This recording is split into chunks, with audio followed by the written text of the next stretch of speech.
I'm Emily Kelly, and let me tell you, this past Thanksgiving was one I'll never forget. My family made up a lie to keep me from coming to dinner, but I was the only one left out. They sat around the table, laughing, celebrating, acting like I didn't exist. Why? Because I'm just an AC technician. But here's the kicker. I was the one paying for my sister's college tuition. The same sister who was too ashamed to acknowledge me. The same family who happily took my money but didn't want me at their table. So I made a decision that would change everything. The buzzing neon sign of my HVAC shop flickered in the evening light as I locked up for the night. The cool air of Manchester bit through my jacket, but there was a warmth in my chest. Thanksgiving was only a few days away, and for once, I wouldn't have to worry about work orders or emergency repairs.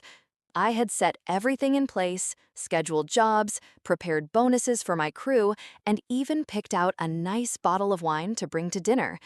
As I climbed into my truck, my phone rang. My mother's name lit up the screen. I smiled, expecting her usual holiday call about which pie I should bring, pecan or pumpkin. But when I picked up, the tone in her voice immediately sent a chill down my spine.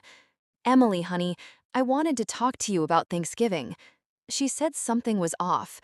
Mom always had a certain sharpness in her voice, a clear way of speaking, but now she sounded unsure, as if she were about to say something I wouldn't like. "Sure, what's up?" I replied, shifting the truck into drive. There was a pause, just long enough to make my stomach tighten. "We think it would be best if you skip dinner this year." I nearly swerved into the next lane. "Wait, what?" My grip on the wheel tightened. "What do you mean, skip dinner? We always do Thanksgiving together." Mom let out a soft, the kind she used when she was about to feed me a line of well-rehearsed nonsense. "Well, it's just that this year we're keeping things a little more formal. Myra's boyfriend is bringing his parents, and we thought it might be better if it was just close family." I scoffed, my chest tightening. "I am close family, Mom." "Of course you are, sweetheart," she said quickly, her voice dripping with forced sincerity. "It's just, you know how these professional families can be. It's important for Myra to make a good impression." And there it was. The hidden message hit me like a punch to the gut. My job, my life, wasn't good enough for them. "So what, Mom? Because I don't wear a suit and tie, I'm not good enough to sit at the table?" My voice rose, anger bubbling beneath my skin. "Emily, don't make this about you." I let out a humorous laugh. "Oh, I see. So it's not about me, it's just about making sure Myra isn't embarrassed by her lowly sister, right?" She didn't respond. That silence was enough. "I can't believe this," I muttered. "Emily, honey, it's just one dinner. We'll make it up to you. Maybe a family brunch next weekend," she offered, as if that would soften the blow. I hung up. I sat there for a moment, gripping the steering wheel, my breathing shallow. One dinner. After years of helping Myra, of paying for her tuition, of making sure she never had to worry about a single thing. And now, I wasn't good enough to be in the same room as her boyfriend's family. As I sat there in the stillness of my truck, my phone vibrated again. A text from my cousin, Chloe. "I need to tell you something. It's about Thanksgiving." I hesitated before opening the message. "I overheard Mom and Myra talking the other day. Myra told her she didn't want you there because she was afraid it would make her look bad in front of Daniel's parents," she said, and I quote, "I don't want them to think we come from a working class background." I read the message twice, my stomach sinking. My own sister, the same one whose textbooks, tuition, and rent I had been covering for years, was ashamed of me, ashamed of the work I did, ashamed of the life I built with my own hands. I wanted to throw my phone against the dashboard, but I just sat there gripping it so tightly my knuckles turned white. Looking back, I should have seen the signs. The way she never invited me to her college events. The way she changed the subject when her friends asked what I did for a living. The way she never introduced me to her boyfriend, even though they had been together for nearly a year.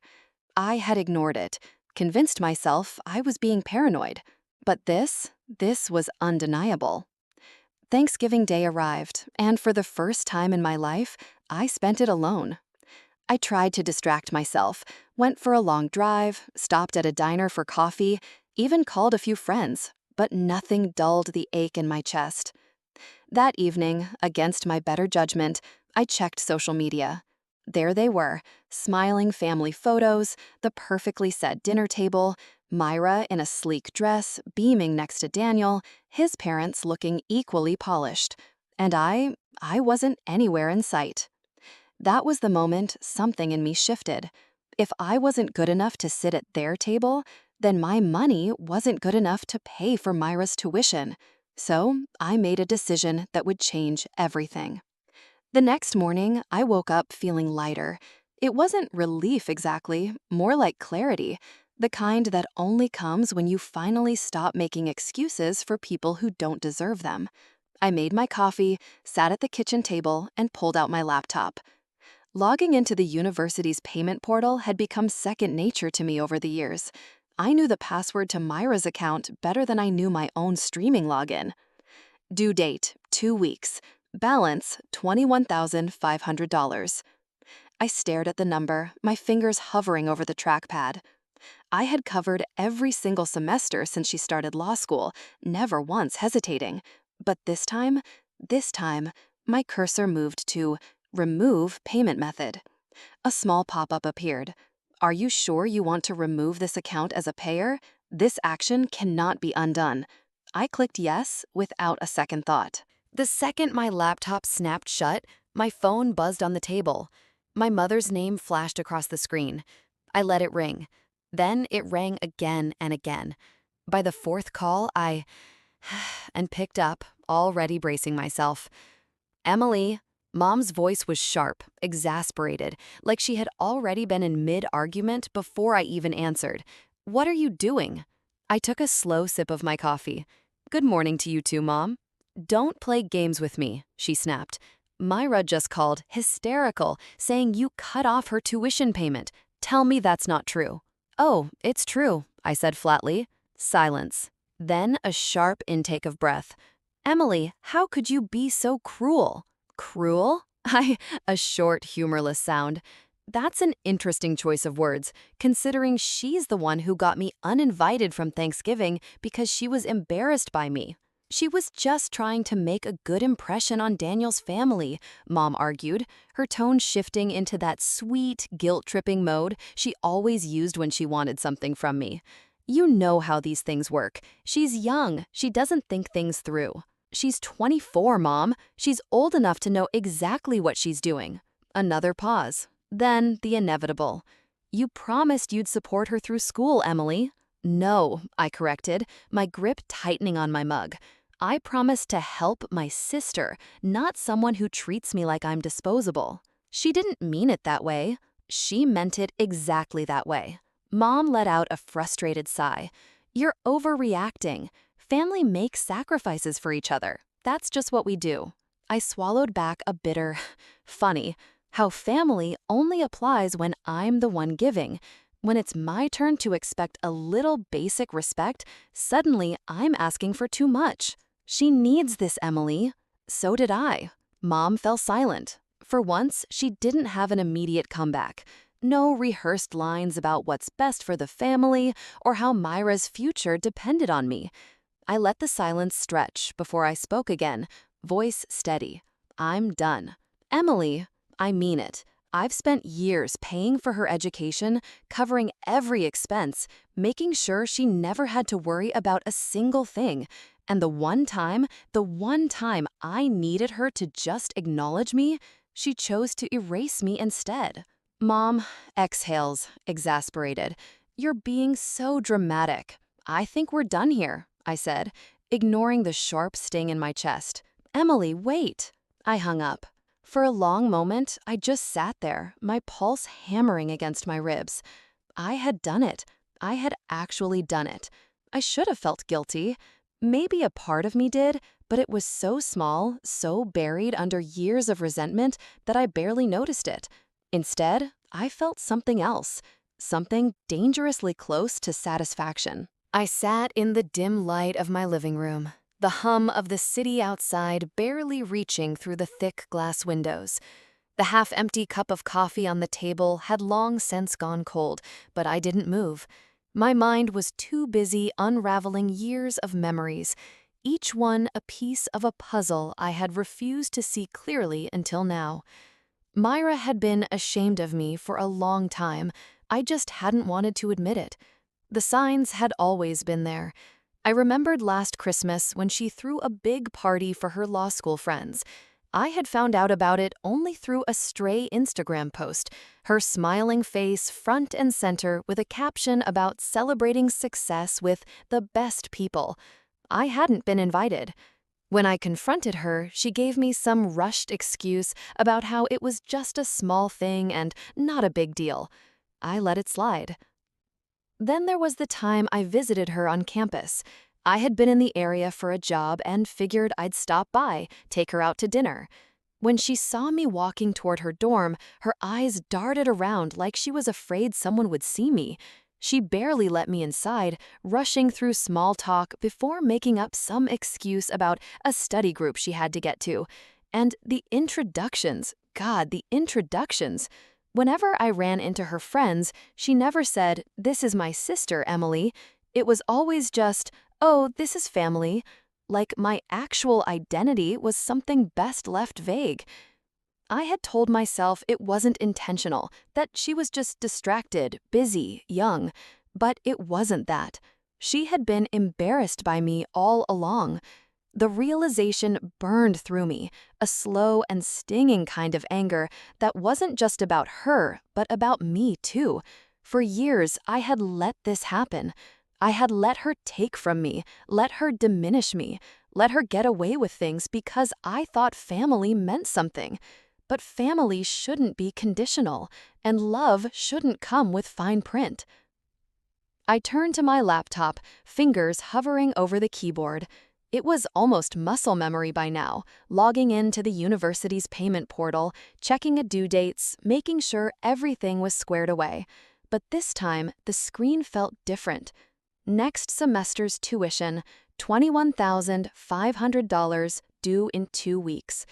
I stared at the number, my stomach twisting. How many late nights had I worked to make sure that money was there? How many vacations had I skipped? How many times had I put her needs before my own? And for what? So she could pretend I didn't exist when it was inconvenient? Not this time. I grabbed my phone and dialed the university's financial office. A polite voice picked up after 2 rings. "How can I assist you today?" "I need to remove myself as the payer on an account," I said. My voice steady.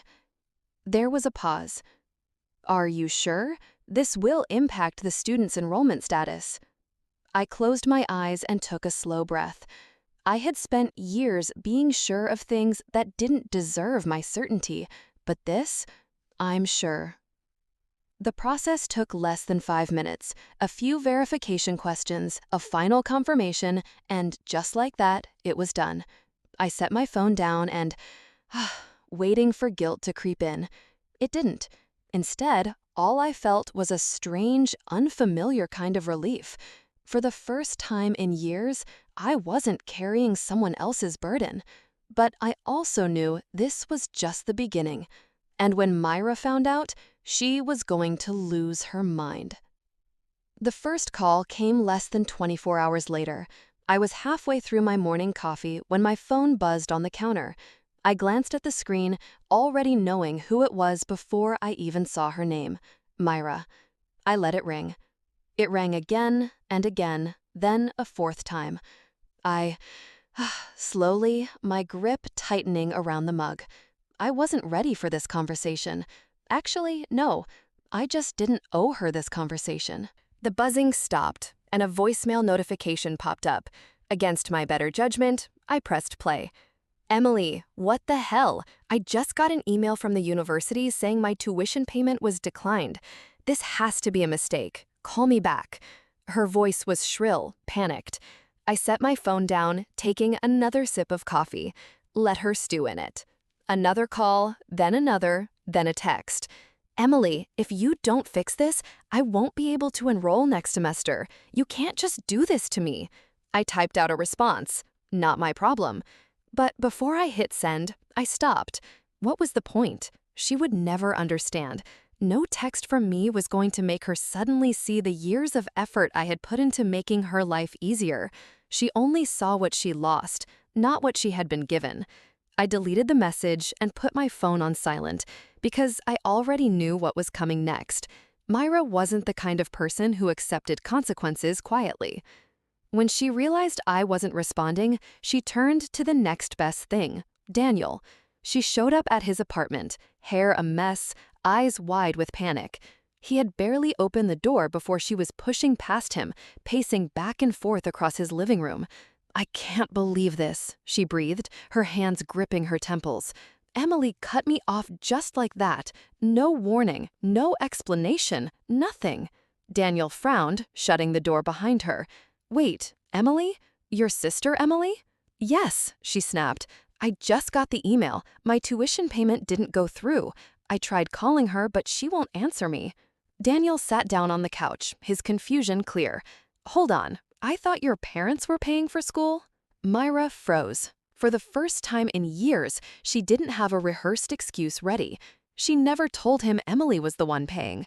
Well, I mean, they help, but Emily was covering most of it, she muttered, suddenly avoiding his gaze.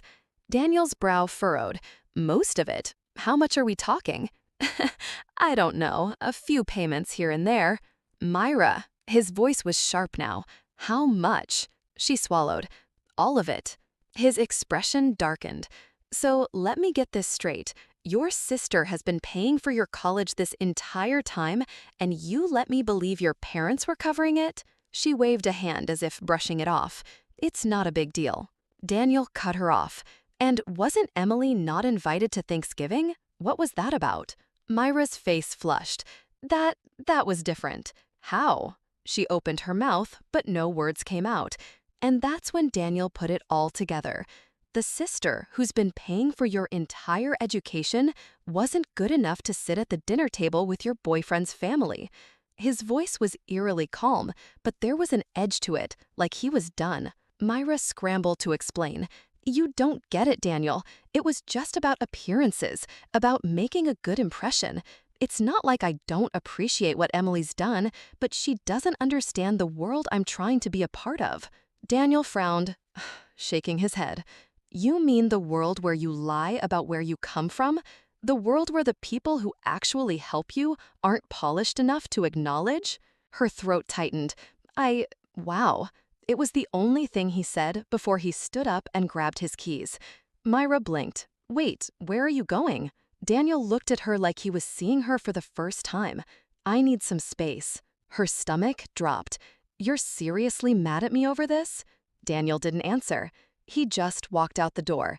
And for the first time, Myra realized she might have lost more than just her tuition. That night, my phone vibrated with a final text from her.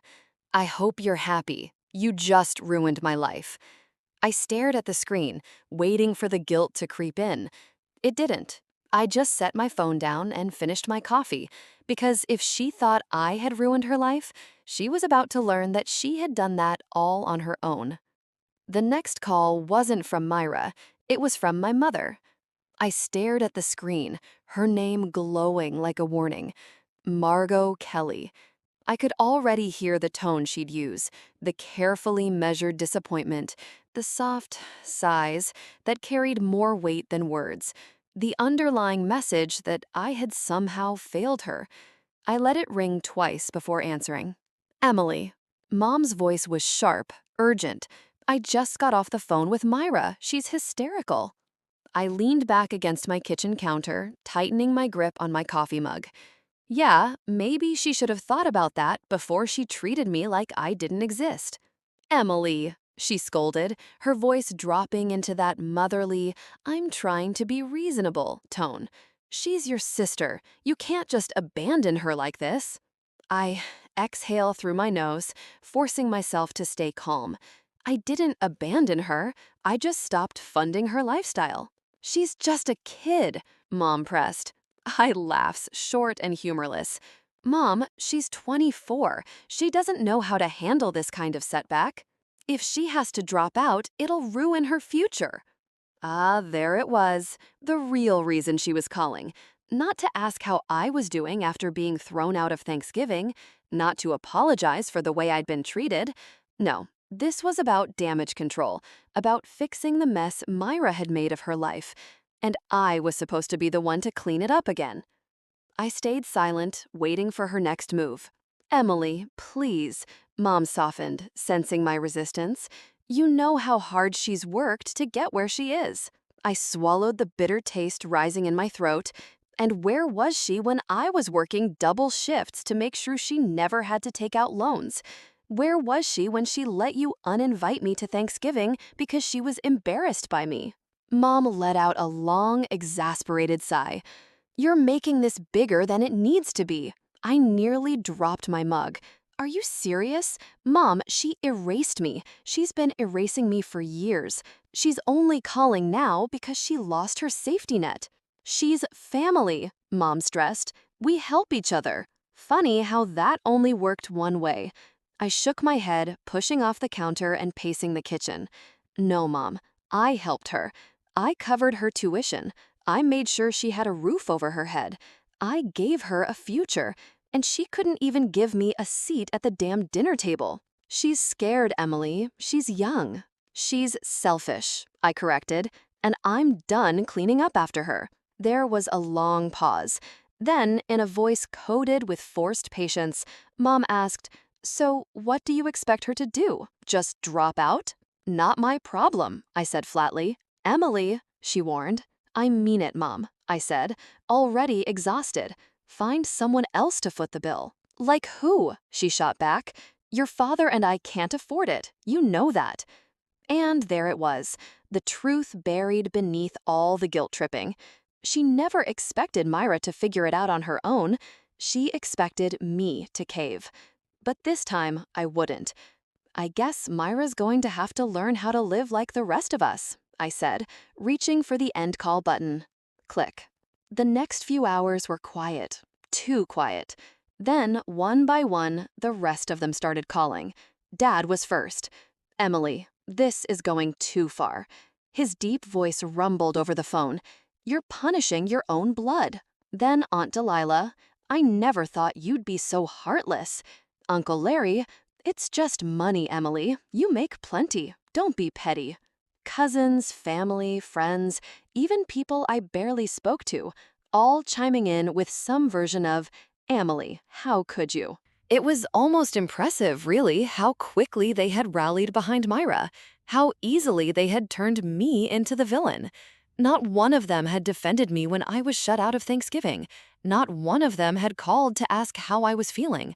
But the second Myra lost her tuition payments, suddenly it was a crisis. I let their messages pile up unread. Then, just before midnight, Mom called again. This time I picked up. "Let me guess," I said, voice flat. "You've gathered the entire family and decided to stage an intervention." "Emily, this isn't funny."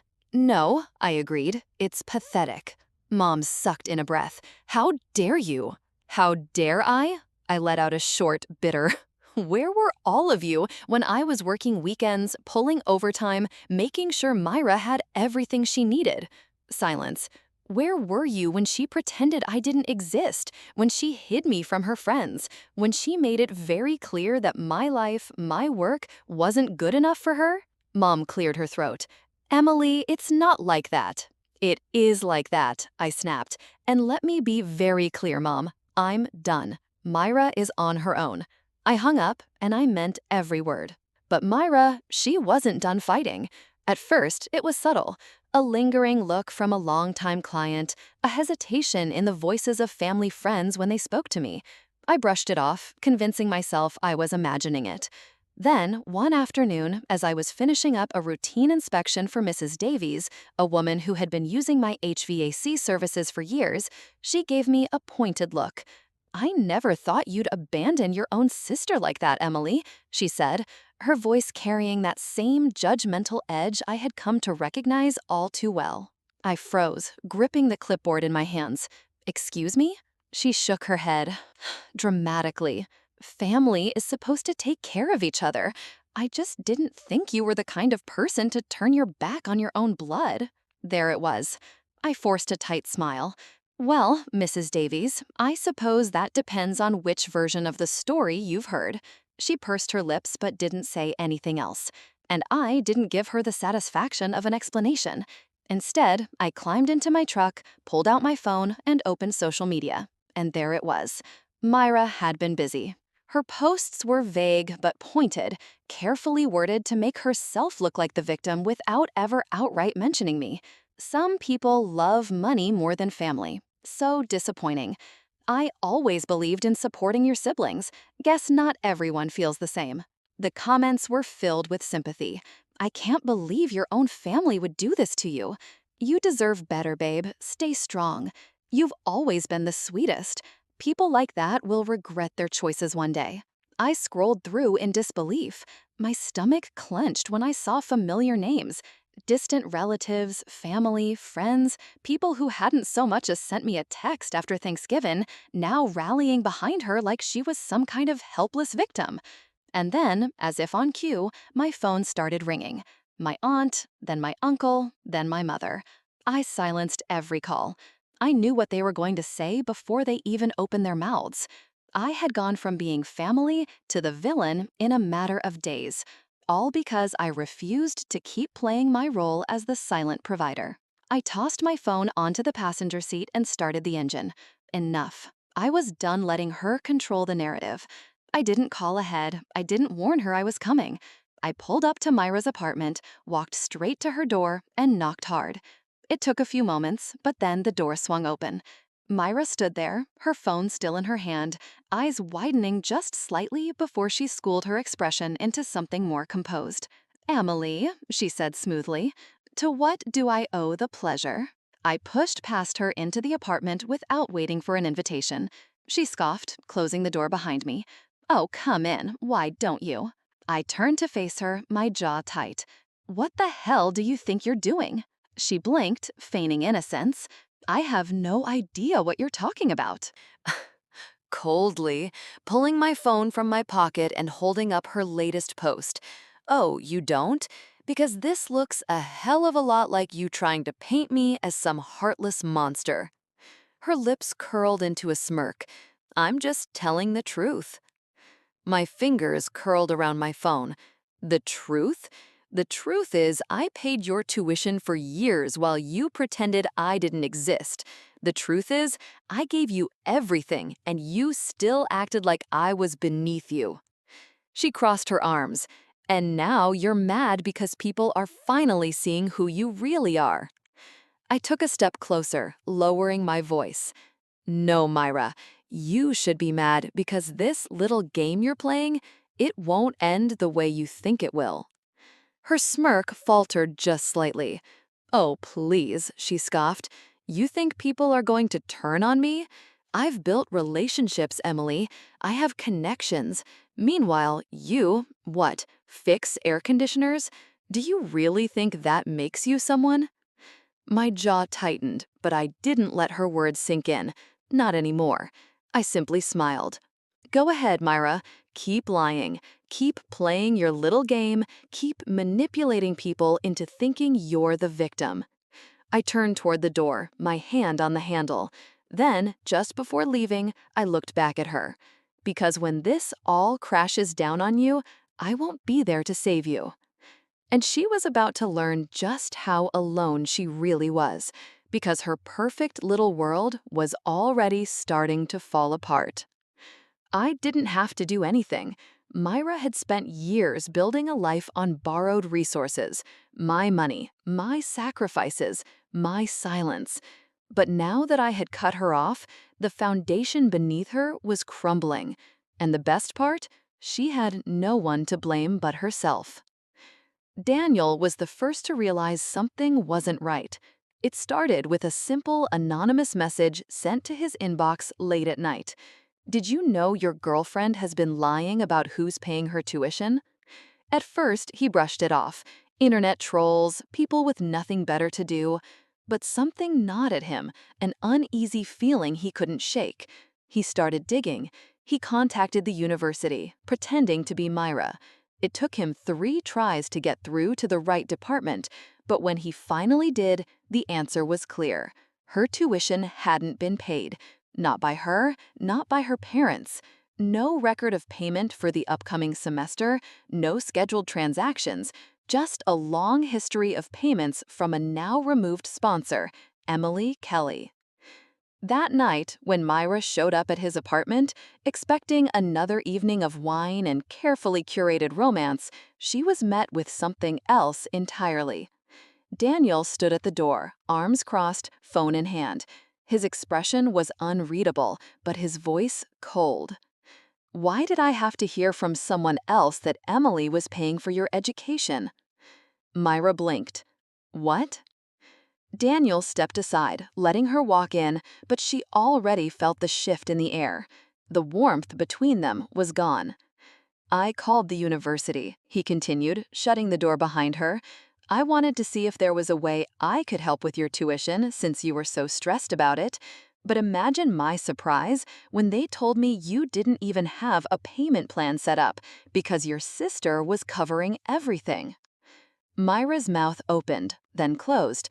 She swallowed hard, shaking her head. "Daniel, it's not a big deal." His voice was sharp now. "You lied to me. You let me believe your parents were paying for school, that you had everything under control, when all along it was Emily's money keeping you afloat." She tried to reach for his hand, her expression melting into something softer, something rehearsed.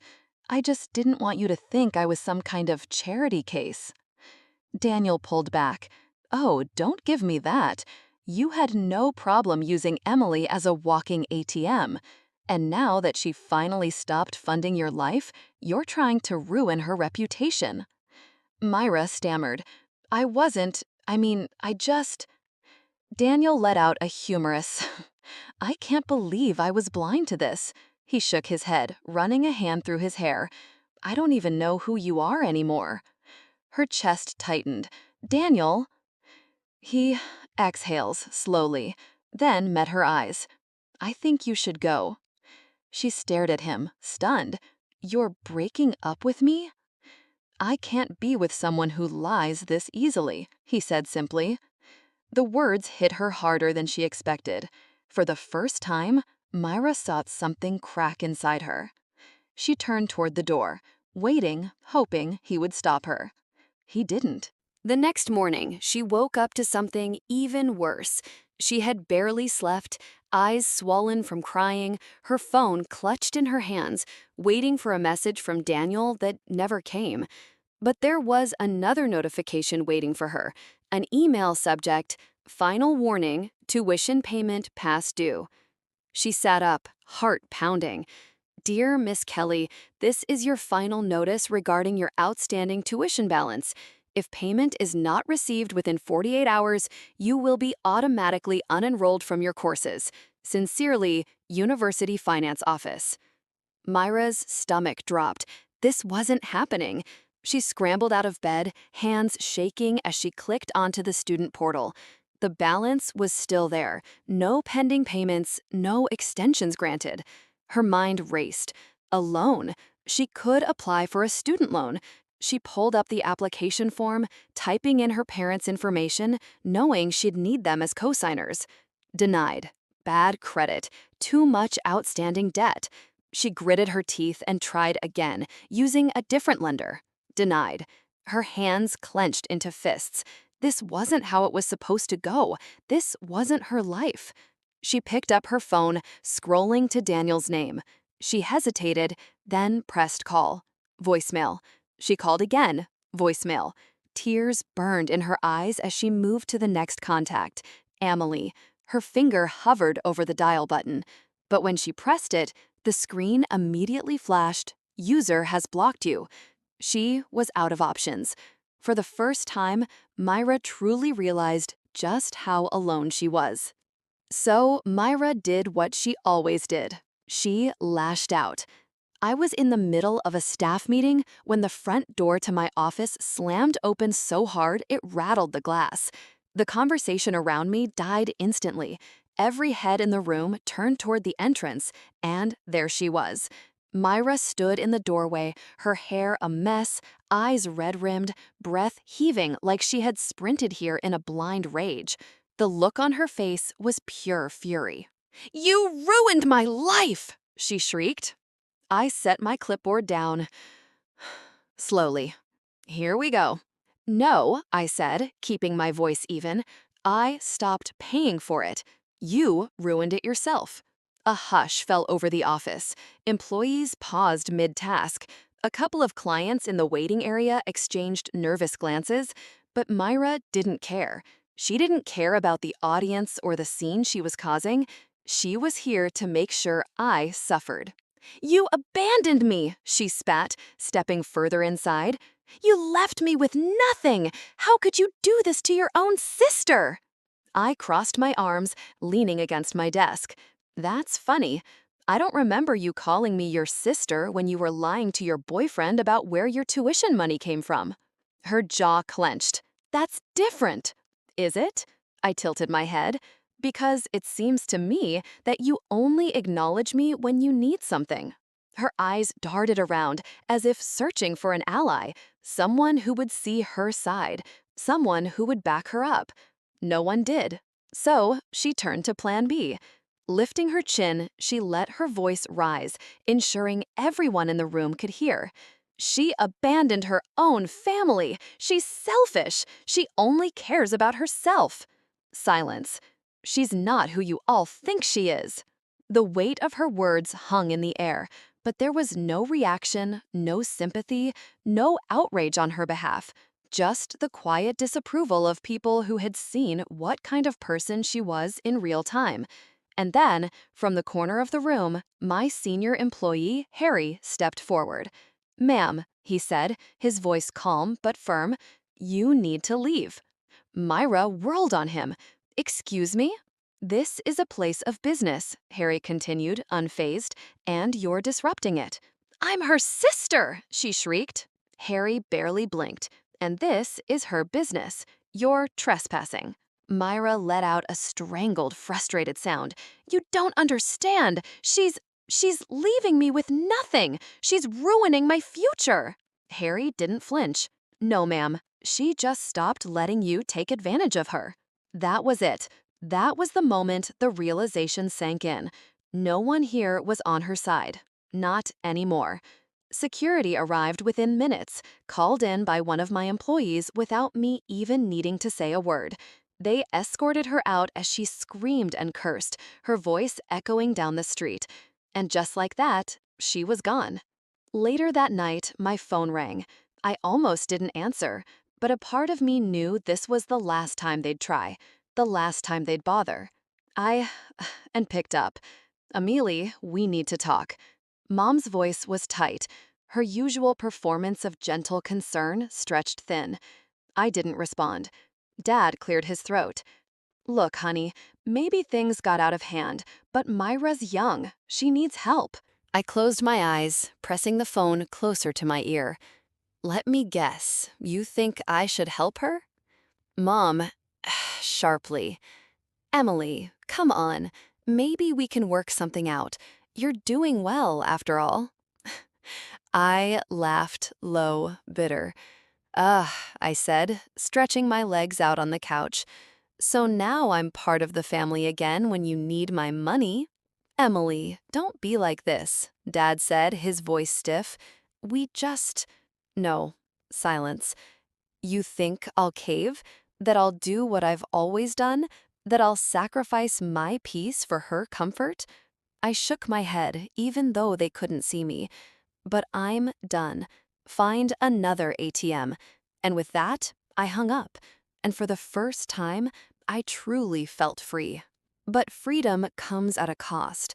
The first few days after cutting ties with my family were eerily quiet. No calls, no texts, no guilt-tripping voicemails trying to twist my own emotions against me. Just silence. It was a strange feeling, this newfound solitude. After years of being bombarded with their demands, their manipulations, their expectations, I was free. And yet, there was still that small part of me that expected my phone to ring at any moment, for someone to swoop in with another desperate plea. But no one did. Instead, the days stretched on, peaceful and uninterrupted, and for the first time, I allowed myself to breathe. It was Chloe who finally broke the silence. I was on my lunch break, sitting outside my office with a coffee in hand, when her name popped up on my phone. I hesitated for a moment before answering. "Hey," I said, leaning back in my chair. "Hey," she replied, her voice softer than usual. "I wanted to check in, see how you're holding up." I exhales, letting my eyes drift up to the winter sky. "Honestly, better than I expected." Then I figured, but I also figured you'd want to know what's going on with them. I didn't ask who them was. I already knew. Still, I didn't respond right away. Did I want to know? Did it even matter? Chloe took my silence as permission to continue. "Myra moved back home," she said, her tone neutral. "She's taking a break from school. Says she's going to figure things out, but, well, you know how she is." I closed my eyes, unsurprised.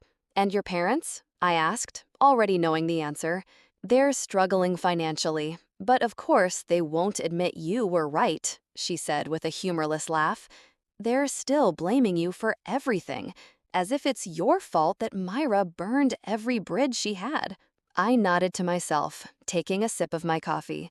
"Sounds about right. They'll never change, Emily," she said after a pause. "I hope you know that." "I do," I murmured. "I think I've always known, I just wasn't ready to accept it before." "Well," "For what it's worth, I think you did the right thing." A small smile tugged at the corner of my lips. "Thanks, Chloe. Anytime," she said. "And hey, Merry Christmas. You deserve a good one this year." The day before Christmas Eve, I found myself sitting at my desk, staring at expansion plans for my business. It was growing faster than I had ever imagined.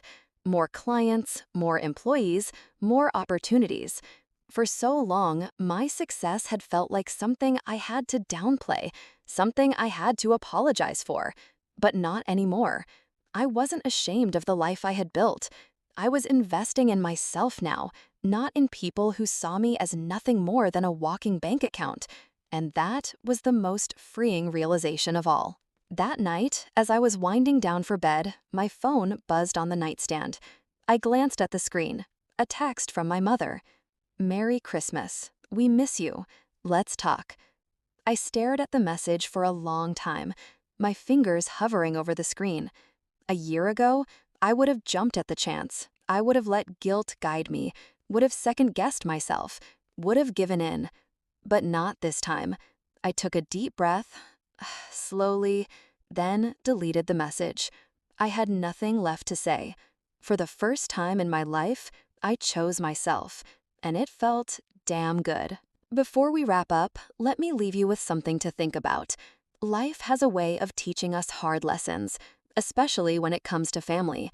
We're raised to believe that family is everything, that no matter what, we should always be there for them. But what happens when that loyalty is one-sided? When your sacrifices are expected but never appreciated? Walking away from a toxic family dynamic doesn't mean you don't love them. It doesn't mean you're selfish. It means you're finally choosing yourself. And that's not something to be ashamed of. It's something to be proud of. If there's one thing I hope you take away from my story, it's this. Your worth is not measured by what you can do for others. You are not an ATM. You are not a stepping stone. You deserve respect, even from the people who share your blood. Now, I want to hear from you. Have you ever had to set boundaries with family?